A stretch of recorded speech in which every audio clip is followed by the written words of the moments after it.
Hey, what's going on, everybody? Welcome back to the TJR Auto channel. My name is Tyler, and in today's video, we're going to be doing some more work on my Procharged 96 Mustang GT abandoned project car. I don't know what we call it. It's a mouthful, okay? And it still doesn't have a name, so I don't know. But if you guys don't remember where we left off with the car, basically, I have it, and it does not run well whatsoever, actually.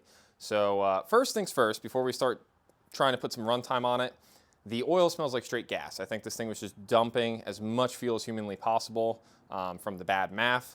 So let's put it up in the air. Let's change the oil. Waiting on the MAF to come in. That should be coming in tomorrow, so that we'll be making it into this video. And then we just kind of start diving in. I have a feeling it's not going to just be the MAF that's the issue, but hey, I could be wrong. So let's get right into it. Perfect job to use the Timu wrenches on.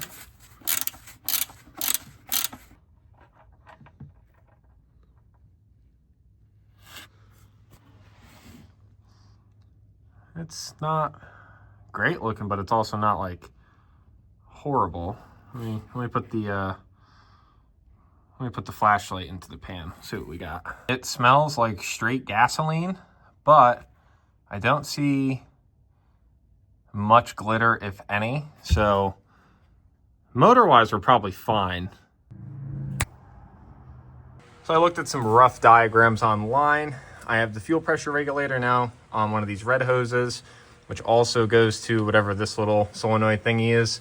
That goes up to the throttle body, and then I capped off the other end. I think that's supposed to go to the intake pipe itself, but obviously it can't. Or go somewhere else that I just couldn't find. I don't know. But that's that. And let's see. Oil's topped off. Got a battery. And unfortunately, I was told this one would fit directly in the car. It does not appear that way because the battery is supposed to be sitting in the tray. So got to see what I can do about the power wire, if there's any way to extend it, or if I just have to return this battery and get one that'll fit better. And then I also topped off the coolant. It took about a whole jug. So that's cool. And even better, we have this beautiful bypassed heater core back here. So yeah, that's cool. I zip tied this stuff out of the way because it was preventing the throttle cable from moving. Like I could maybe move it like 20%. So it's out of the way just enough it can move more, which it's not like we're going to be rev bombing this thing to the moon right now, but still. Oh, okay. Okay. So it'd be nice to, be able to play with the throttle if needed. We still have our recirc unhooked and there's still a lot of shit missing. That driver's side header is going to leak like a son of a bitch because the EGR port is wide open on it. The EGR port's open up here too. I don't know how much that's going to affect. And the header is rusted out on the bottom side. So it's going to be very loud. It's not going to sound good, but I at least would like to see if the engine runs better. More or less.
forget if I mentioned in the first video, but this car actually does have Cobra front brakes on it, which is pretty cool. Seems to be a pretty decent sized rotor. Calipers are calipers. They look all the same to me. But last night, I took a little trip about 45 minutes south of where I currently am. And, oh, hand's stuck. And picked these bad boys up for 150 bucks. Tires are perfect. Don't ask me how old they are because I don't know. Tread looks great, not a lick of dry rot. The guy had cleaned them up for me, and I got them for 150 bones. That is a ridiculously good deal. I've been trying to hunt down a cheap set of Mustang wheels for this car without breaking the bank, because obviously that's the theme here. And I just couldn't bring myself to buy cheap wheels 2.5, 3 hours away. That's kind of pointless in my opinion. So we ended up with these stockers, which I think this model rim came on like an early new edge, like 99, 2000, 2001-ish, something like that. For those who remember, I actually had a set of these for Bonnie, and I traded them. I wasn't a fan of how they looked, but I traded them for the black chrome 18-inch Celines that are on the car now. The time has come. Mr. FedEx just dropped off my box. So here is the Pro M MAF from a 96 Cobra with 42-pound injector. Supposedly this one worked great. It's an 80 millimeter, which is perfect. That's exactly what we need. So unfortunately, well, I guess I could use this housing, but there's no point because then I have to take everything apart in here to get that one out. So what I think I'm going to do is just try swapping the MAF itself, which of course has these little security screws in it. So they have the little line in the middle coming up. So you can't just use a normal like Torx bit on it. You have to use one of these special little guys. So I think I'm just going to try swapping out the MAF card itself, and then we'll plug her in and try firing it up.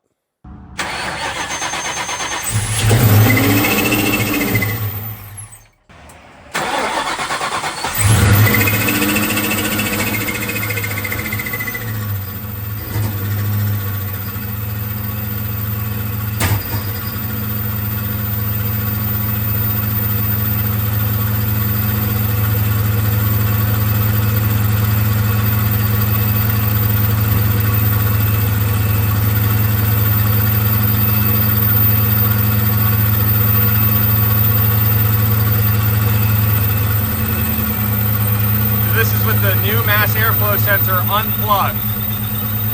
EGR is deleted. Exhaust is sort of fixed, not really. Now maybe it is something with the computer, or maybe the MAF wiring. Let's see what happens when I...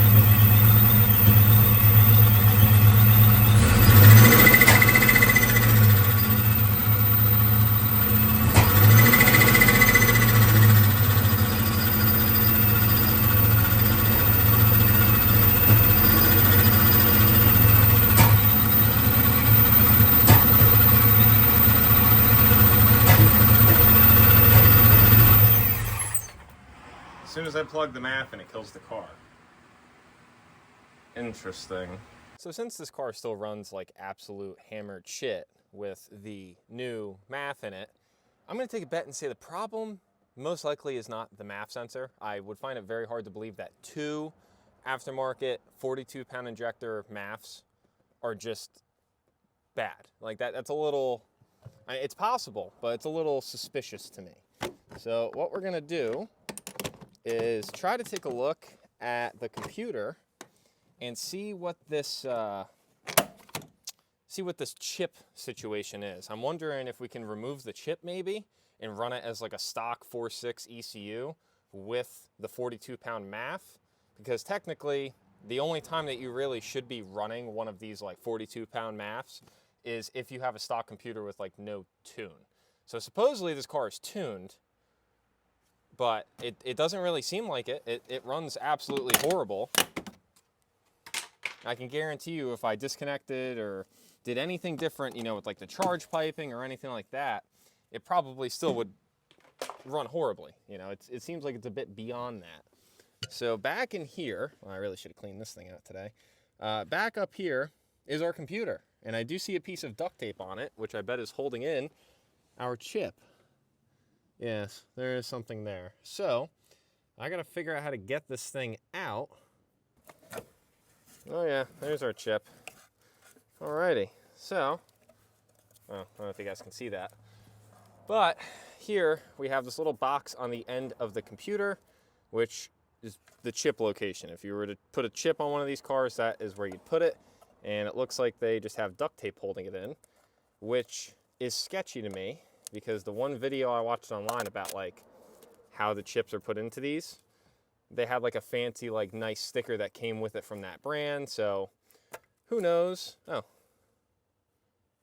All right, well, it's unplugged. These battery terminals are just broken and really horrible. So could they be causing a problem? Maybe. I don't know. There's a wire cut off this ground. Does that matter? I don't know. Maybe. Who knows? Oh, forgot. Key's already in it. That's kind of funny.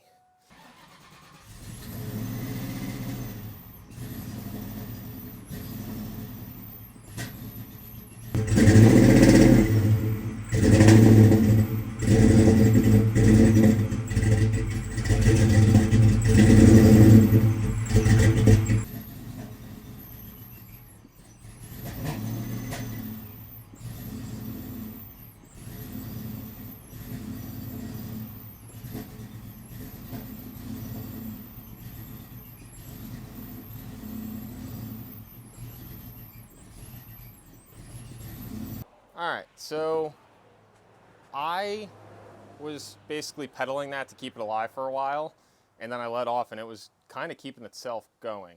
It definitely sounded better, and it's not dumping smoke out of the tailpipes. So I think for now, with our diagnostics, we're probably better off leaving the chip unplugged because who knows what is done on that chip. But I suppose that means we have more things to look into. We can obviously hear the car backfiring like crazy. The other night I did confirm all the plug wires do land in the correct spots. It would probably be smart for us to pull a few plugs out, if not all the plugs, and see how bad they look. I'm sure at this rate they're probably fouled to hell and back. But at least now we shouldn't be just dumping straight fuel. That's probably why the car does sound better. Well, I don't think that's helping anything. All right, so at this point, I'm just going to be pulling out every plug and inspecting for damage, but cleaning them up and trying to reuse them, as these are TR6s, so they're probably okay for like a boosted application, but they are pretty nasty. So I was going to replace the plug wires with the ones that are sitting over there. I think those are for a truck. They're a totally different style of boot. So unfortunately, we're not changing the wires out, but I'm basically going to be inspecting and cleaning everything as we go to see if we can eliminate any more problems. This one looks like freaking black velvet. Jesus Christ.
Actually, it doesn't drive horrible.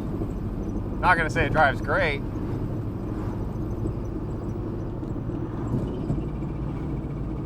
I can't tell if the supercharger is supposed to sound like that or if it's broken. Lucky me, my phone only caught the very beginning of the first drive, but nothing eventful happened. It actually went way smoother than expected. So I just checked. I can't tell if we're still leaking coolant. I was able to snug up the thermostat housing bolts. So I'm hoping between that and maybe the gasket swelling a little bit, that leak is gone. But we're not pissing any fluids. Oil still smells good and looks clear. Nothing looks out of the ordinary. I need to get this fuel pressure gauge working because I want to be able to kind of step on this thing while rolling and see, make sure we got good fuel pressure just so we don't blow this engine up.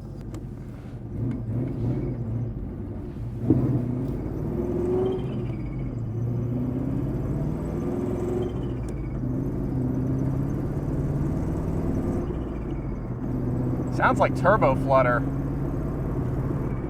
I know there's supposed to be I'm just gonna keep it in fourth. I know there's supposed to be like a recirc valve tied into the intake setup, so I don't know, maybe it's not working or it's just like stuck open. But I'm pretty sure she will make boost, so I don't really know what that means either. Well, don't die on me. All right.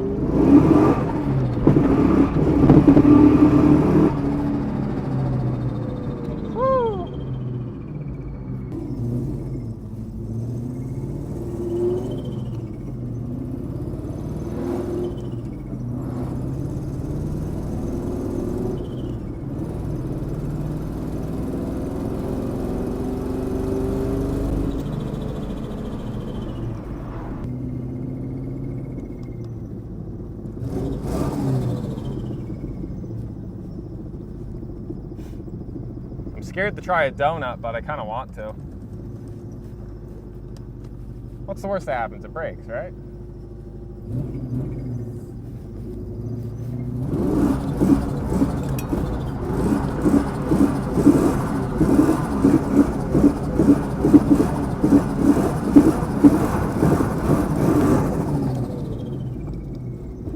Whew! Smells very sweet, like coolant. So I wonder if we're burning coolant up top, but she was sitting in boost. Actually felt pretty decent for sure. Oh, it's smoking from under the hood. What's our coolant temp? Coolant temp's 200. I'm gonna try getting her home.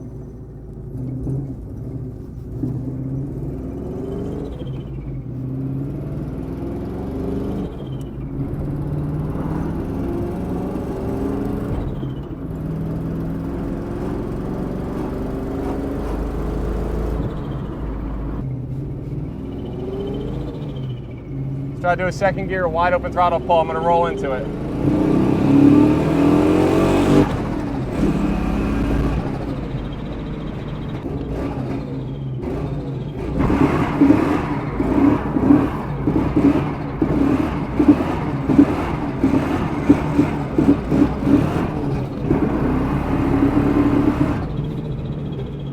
Definitely breaking up in second for sure.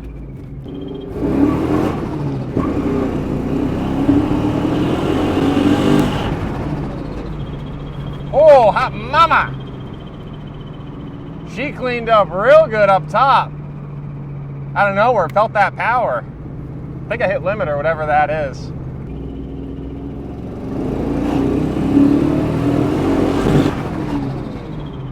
Yeah, up top, she's making some jam, baby. Okay, I just reconnected the chip in the computer, and I'm just curious to see if it drives any different.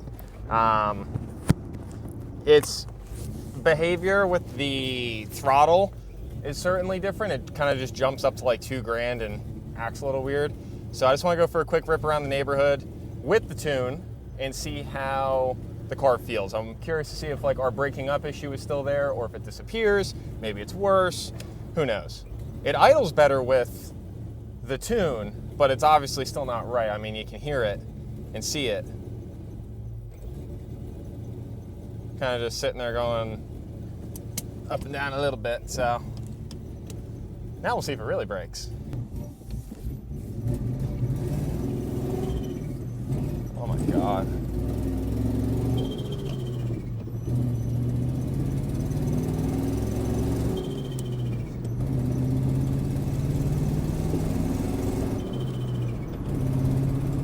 Drivability is definitely worse.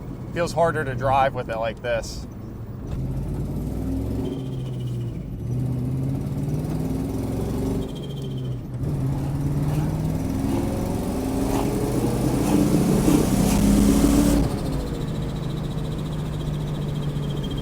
Felt okay in third, didn't feel like anything crazy.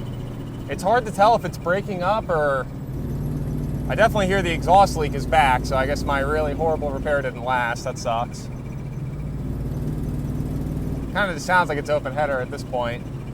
So, fourth.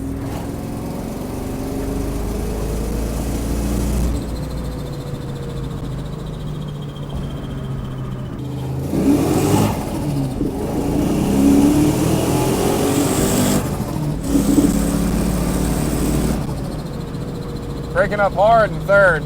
I can't sit here and say that this car is running great because obviously it is not.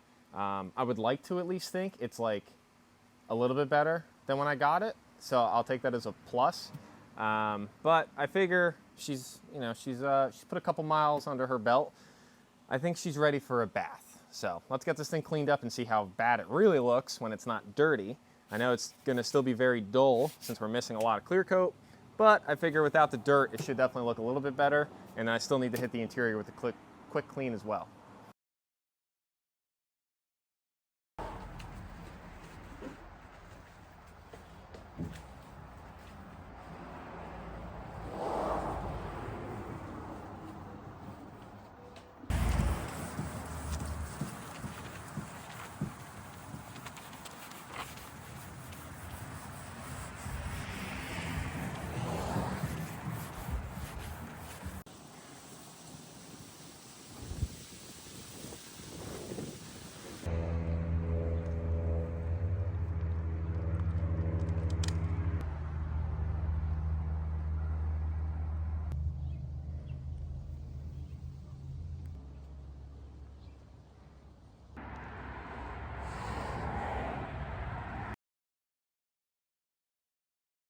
Alrighty folks, well that's where we're going to be wrapping up today's video. I was pretty excited for the fact that we actually got to drive this thing. I thought it would take a lot longer to get the thing even like drivable. It wasn't pretty, but we drove it technically, so I'll take it. I'm pretty happy with where we got this thing. I know she's still an ugly duckling, but at least now it's clean, so you can see how bad the clear coat really is. And it runs better than it did, but it still doesn't run great. So if any of you guys are Ford wizards out there, let me know if you have any ideas. I'm personally thinking it's either the computer or the tune, one or the other. I don't know if it just needs to be retuned for some reason, or what I'm really thinking is the computer is somehow just not reading all of the sensors correctly and it's kind of just doing funky stuff. Like I would expect the car to at least idle, and it doesn't really do that. It still floats around. So, but I'm still waiting on the belt to come in, so that's why I haven't gotten any more driving clips or anything. Waiting on the belt to come in, and basically it. I wanted to put some more driving time under it because it seemed like the car cleared up a little bit more as I drove it and was kind of beating on it. But the fuel pressure gauge I definitely, the fuel pressure gauge I definitely need to hook up. Definitely needs a belt. Wouldn't hurt to do an eyeball alignment because I don't think it's that great of an alignment, but it's actually not horrible. I've driven worse. And then I got to try hunting down a computer. So I've seen a couple that are within like an hour and a half of where I am, and they're not up for horrible prices, so I think it's going to be worth a shot, but time will tell. We shall see. So as always, thank you guys so much for tuning into today's video. I truly do appreciate it. I hope you guys enjoyed watching me work on this thing. Still haven't come up with a name. I was either thinking Selena, because it's a fake Celine, or Project Blue Balls, one or the other. Anyways, thank you guys so much for tuning in. I truly do appreciate it, and I'll catch you guys in the next one.